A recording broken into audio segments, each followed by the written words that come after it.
Hello friends, I welcome to the Nitya English lab. Friends, English grammar की series चल रही है।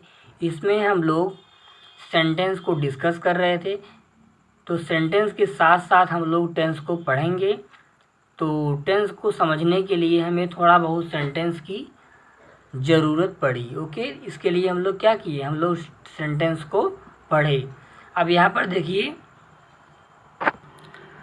जब हम लोग टेंस को पढ़ते हैं तो टेंस को पढ़ने से हमें वॉइस में हेल्प मिलती है, नरेशन में हेल्प मिलती है, क्वेश्चन टैग में हेल्प मिलती है और मॉडल ऑक्सिलरी वर्ब में हेल्प मिलती है। कंडीशनल सेंटेंसेस को जब पढ़ा जाता है तो उसमें हमें बहुत ज़्यादा हेल्प मिलती है। ओके, अब बात करते हैं टेंस है क्या। अब देखिए, यहाँ पर टेंस और टाइम दो वर्ड हैं। तो ये क्या है, ये आपको ये देखना है कि ये दोनों वर्ड अलग अलग हैं कि सेम है, इन दोनों की मीनिंग सेम है। अब यहाँ पर देखिए, जो टेंस होता है, तो यहाँ पर जो टेंस होता है वो बहुत शॉर्ट टाइम के लिए आता है, और जो टाइम होता है इसमें जो है लॉन्ग टाइम होता है। Okay, duration of long time. Okay, अब यहाँ पर क्या है, ड्यूरेशन शॉर्ट होता है, यहाँ पर ड्यूरेशन लॉन्ग होता है। अगर काल की बात होती है, जैसे होता नहीं कि काल आ गया है, समय आ गया है, टाइम आ गया है, तो यहाँ पर जो काल की बात आती है वो शॉर्ट टाइम के लिए होता है, शॉर्ट पीरियड होता है, और ये लॉन्ग पीरियड होता है। ओके, इसीलिए क्या है, बिल्कुल अलग अलग हैं। अगर हम टाइम की बात करें तो टाइम क्या होता है, ये स्टेट ऑफ चेंज, एक परिवर्तन की अवस्था को बताता है। ओके, कि कोई चीज़ कितनी समय में परिवर्तित हुई है, उसका स्टेट कितने टाइम में चेंज हुआ है। तो टाइम मतलब किसी भी अवस्था, किसी भी स्टेट को चेंज होने के लिए उसमें टाइम लगता है, और टेंस को चेंज होने के लिए उसमें टाइम नहीं लगता, उसमें क्या होता है, शॉर्ट पीरियड होता है। अब हम लोग बात करते हैं एक छोटे से टाइम लाइन के अकॉर्डिंग। तो देखिए, यहाँ पर एक हम लाइन ड्रा करते हैं। अब इस लाइन पर हम लोग क्या करते हैं कि इस लाइन पर हम लोग एक टाइम लाइन बनाते हैं। अब यहाँ पर देखिए, जब हम लोग अब मतलब इस समय प्रेजेंट टाइम की बात करते हैं तो यहाँ पर क्या होता है, जैसे अगर कोई बात हो रही है, कोई कुछ भी बात, तो यहाँ पर क्या वो बातें कब हो रही हैं, प्रेजेंट टाइम में हो रही है। अगर इस लाइन के हम इसके पीछे अगर जाएं तो इसके क्या हो जाएगा, वो बात जो है पास्ट टाइम की होगी। और अगर इसके लाइन के आगे आएंगे, ये आपका फ्यूचर टाइम को रिप्रेजेंट करेगा। ओके, आई बात समझ में फ्रेंड्स। अब देखिए कि जब आप किसी समय पर एक्शन बताने की बात कर रहे हो तो वो एक्शन बताने वाली घटना ही टेंस कहलाती है। ओके, जब आप किसी समय पर, किसी टाइम पर कोई एक्शन या कोई एक्टिविटी बताते हो या उसकी बताने की बात कर रहे हो, तो जो एक्शन होता है उस समय, या जो एक्शन बताने का वर्क होता है, जो घटना होती है, वही होती है टेंस। ओके, तो यहाँ पर देखिए, टाइम और टेंस दोनों एक ही नहीं है। अभी हमने आपको बताया कि टाइम जो होता है वो लॉन्ग टाइम के लिए होता है, टेंस आपका शॉर्ट टाइम के लिए होता है। अब यहाँ पर हम लोग देखेंगे टेंस की डिफिनीशन क्या है, a form of verb. Okay, verb का एक रूप, दैट रिप्रेजेंट, जो हमें दिखाता है, रिप्रेजेंट करता है क्या, एन एक्शन और state at a particular time. मतलब एक विशेष टाइम को जो है क्या करता है, विशेष टाइम की अवस्था को हमें रिप्रेजेंट करता है, दिखाता है। कौन, टेंस। मतलब एक पार्टिकुलर टाइम, एक क्षणिक भर का टाइम, थोड़े समय का टाइम, वही हमें क्या बताता है, वही हमें जो है टेंस बताता है, टेंस के बारे में रिप्रेजेंट करता है। अब यहाँ पर देखिए, अगर हम बात करें टेंस और टाइम में कि किसकी मेजॉरिटी सबसे ज़्यादा है, इसमें टाइम की मेजॉरिटी सबसे अधिक होती है और टेंस की कम होती है। अब यहाँ पर देखिए, टेंस अपने आप में एक छोटा एस्पेक्ट होता है, एक छोटा टाइम होता है, ड्यूरेशन होता है, लेकिन जो टाइम होता है अपने आप में एक बहुत बड़ी लॉन्ग घटना होती है, एक बड़ी घटना होती है। ओके, अब हम लोग देखते हैं, अगर हम टाइम ऑफ एक्शन की बात करें, ओके, तो टाइम ऑफ एक्शन को तीन पार्ट में हम लोग डिवाइड कर सकते हैं। तीन पार्ट में क्या क्या है, एक पास्ट, प्रेजेंट और फ्यूचर। कहने का मतलब जो टाइम का, जो समय का एक्शन होता है वो तीन तरीके से होता है। एक तो होगा प्रेजेंट, मतलब जो चीज़ें इस समय प्रेजेंट टाइम में जो घटित हो रही हैं, जो हो रही हैं, उसको हम प्रेजेंट बोलेंगे। कहने का मतलब जिसका मैं एक्सपीरियंस कर रहा हूँ इस समय प्रेजेंट टाइम में, जिसका मैं अनुभव कर रहा हूँ, वो आपका प्रेजेंट है।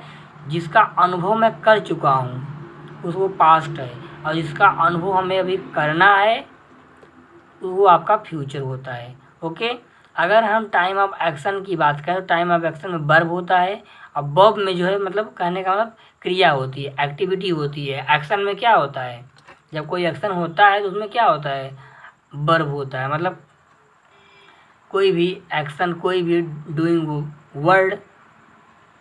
ओके, जैसे आपका प्ले हो गया, बीफ हो गया, क्राई हो गया, ओके, ईट हो गया, ये सब आपके वर्ब्स हैं। अब इसमें जो है वर्ब्स होती हैं V1 होती हैं, वर्ब की फर्स्ट फॉर्म, वर्ब की सेकंड फॉर्म, वर्ब की थर्ड फॉर्म, और क्या होता है, वर्ब का फर्स्ट फॉर्म के साथ जैसे IS लग के आता है, अब वर्ब के फर्स्ट फॉर्म के साथ ING फॉर्म लग करके आती है। ये सभी आपके वर्ब के फॉर्म हैं, टाइम ऑफ एक्शन के वो लोग बताते हैं। ओके, अब यहाँ पर देखिए जो फ्यूचर होता है, फ्यूचर टेंस होता है।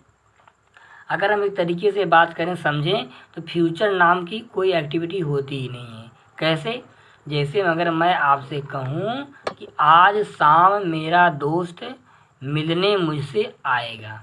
ओके, आज शाम मेरा दोस्त मुझसे मिलने आएगा। ओके, अब यहाँ पर देखिए, तो अगर जैसे मैं कुछ देर के लिए कहूँ कि जैसे मेरा दोस्त शाम को मेरे पास मिलने आएगा। अब जैसे मान लीजिए कुछ देर बाद ये हुआ कि ना तो शाम हुई और ना तो मेरा दोस्त मिलने के लिए आया, इसका मतलब है यहाँ तो कोई एक्टिविटी हुई ही नहीं।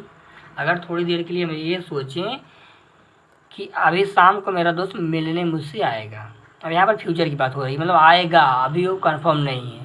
ओके, तो आएगा। अगर हम थोड़ी देर के लिए सोचें कि शाम हुई ही नहीं और वो मुझसे मिलने ही नहीं आया, यहाँ पर कोई एक्टिविटी हुई ही नहीं, तो यहाँ पर एक तरीके से हम लोग क्या कर सकते हैं, हम लोग इसको सिर्फ हम लोग हाइपोथेटिक कंडीशन को हम लोग मानते हैं। क्या मानते हैं, हाइपोथेटिक कंडीशन को हम लोग मानते हैं। ओके, कहने का सिर्फ हम लोग इसको अपने दिमाग में एक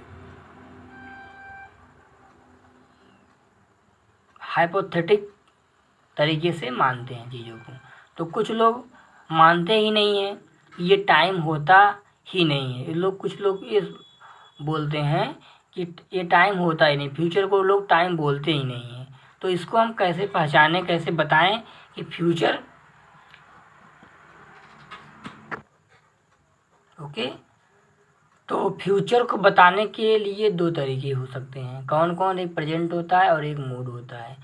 कहने का मतलब जो चीज़ें प्रेजेंट में होती हैं उस तरीके से हम लोग बताते हैं, और एक होता है मूड के। मूड मतलब होता है कि वही जो हमारे दिमाग में जो चीज़ें चल रही हैं, मतलब हुई नहीं है, बस उसको भी सोचा जा रहा है। ओके, अब जैसे देखिए इसमें, अब इसके पहले हम लोग बात किए थे कि B1 B2 जो टाइम ऑफ एक्शन होता है, टाइम ऑफ एक्शन में वर्ब्स आती हैं, वर्ब्स में B1 B2 B3 या B3 और SIS और ING जो आते हैं लग करके। यहाँ पर जैसे अगर हम एक वर्ब्स की बात करें तो हो जाएगा गो, हो जाएगा, और गो का सेकंड फॉर्म बेंट होता है, बेंट का सेकंड फॉर्म तो थर्ड फॉर्म आपका गॉन होता है। उसके बाद SIS की बात करें तो SIS लग करके गोज होता है और ING लग करके गोइंग होता है। ओके, अब हम देखते हैं आगे कि अगर हम इन तीनों को मिला दें, कहने का मतलब प्रेजेंट और पास्ट और फ्यूचर को अगर हम तीनों को मिला दें, यहाँ पर एक एस्पेक्ट ऑफ टेंस बन जाता है। एस्पेक्ट ऑफ टेंस का मतलब क्या हो जाता है, मतलब टेंस की एक वैल्यू बन जाती है, टाइम की एक वैल्यू बन जाती है, काल का एक वैल्यू बन जाता है। ओके, अब इस अगर बात करें तो एस्पेक्ट ऑफ टेंस ये क्या होता है, वही जो जब हम लोग तीनों चीज़ों को मिलाते हैं, मतलब कहने का मतलब एस्पेक्ट का मतलब हो जाएगा आपका वैल्यू या एक्सप्लेनेशन वर्णन। ओके, यहाँ पर क्या कहा जाएगा, इसको एस्पेक्ट ऑफ टेंस कहा जाएगा। तो अगर हम एस्पेक्ट ऑफ टेंस की बात करें तो ये हो जाएगा आपका तीन टाइप का, इंडेफिनिट, कॉन्टिन्यूअस और परफेक्ट। क्या क्या, जो टेंस, जो आपकी टेंस की एस्पेक्ट्स होते हैं, वह टेंस की आपकी वैल्यू होती है, वो तीन तरीके की होती है, इंडेफिनिट, कॉन्टिन्यूअस और परफेक्ट। ओके,